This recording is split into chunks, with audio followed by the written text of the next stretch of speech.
Swamp monsters are an absolute classic.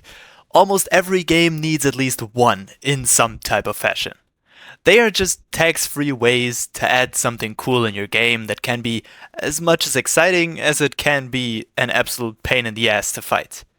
But for us artists, the only thing that matters is that it looks sick. So, in today's video, I'm gonna go over how I transformed this little guy into this, and hopefully grant you some useful tips in the meantime.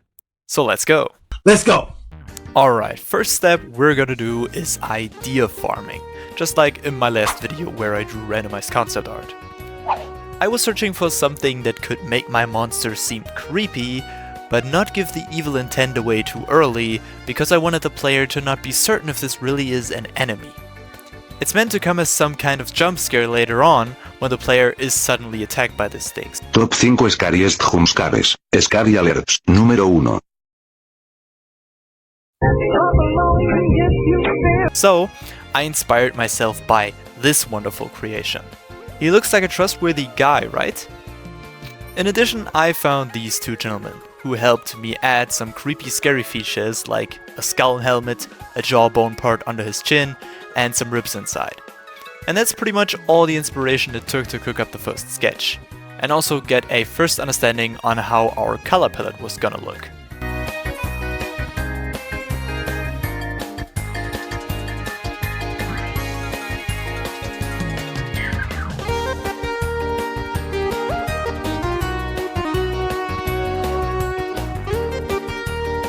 With that out of the way, I focused on getting a second perspective on the guy, because we really only know a bit about him yet. Since when drawing a character from the front, you don't really have to think about things like the posture of a character, for example. In this case, what we couldn't see was that this guy actually has a humpback that stretches his face and belly out more to the front of his body, so his body looks more like a C, for example, like the letter C. It kinda gives the idea of a weak old man, at least posture-wise, so that the player doesn't see this creature as a threat at first. It also kinda looks like this guy. You don't have a double chin. What you do have is bad posture. So all you need to do is 2 steps. Bring your shoulders up, back, and down. Bring your chin slightly forward and then slightly down, and look at the difference that makes.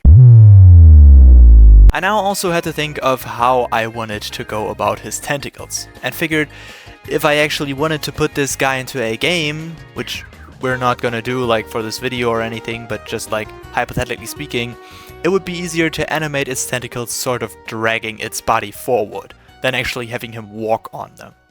So I only placed them on its front and sides, which also helped at him not looking too much like an octopus. And I also added a spine on his back, because it looks cool. Okay, not everything needs a deeper explanation. And now the moment we've all been waiting for.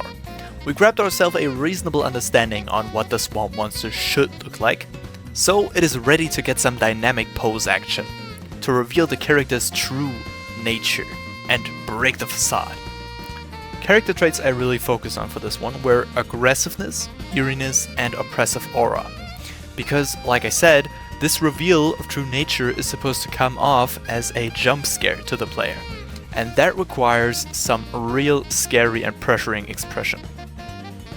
I think this really mostly succeeded here because of the angle I chose, since the viewer really feels like a very small thingy compared to the monster and vulnerable. It's almost like it's bowing over you while you lie to its tentacles. This is also supported by the amount of pressure his big hand puts on the viewer, coming nearer you to grab you. And of course, it has its mouth wide open, glowing in a horrifying, almost alien spaceship type green of way, and hinting on how the swamp monster is just about to swallow the player whole. This already foreshadows a bit on why the thing is even attacking you. It's because it wants to eat you. In terms of further details, I made sure to emphasize the slimy look of the sticky swamp water flowing all over the creature's body. I did that by adding drops and wavy textures all over the body, and also some slimy strings remaining between the bottom and the upper half of the mouth after opening it wide.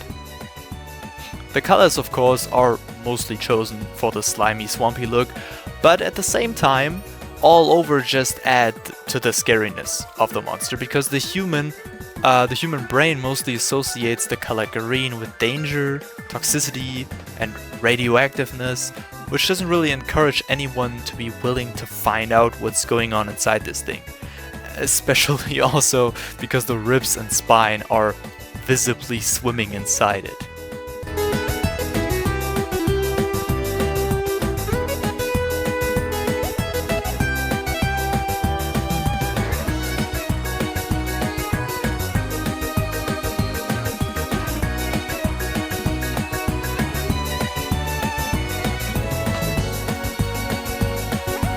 Ta-da! And there you have it. A beautifully horrifying swamp monster. Now, if you enjoyed today's concept art and want to see more or are interested in other things like video game reviews, character design, and game creation, make sure to check out my other videos and like and subscribe for more. In a couple of months, I'll also be starting my journey at a game creation/art school, of which I'll be providing most knowledge I gain in future videos. So feel free to follow me on my way of becoming a game designer.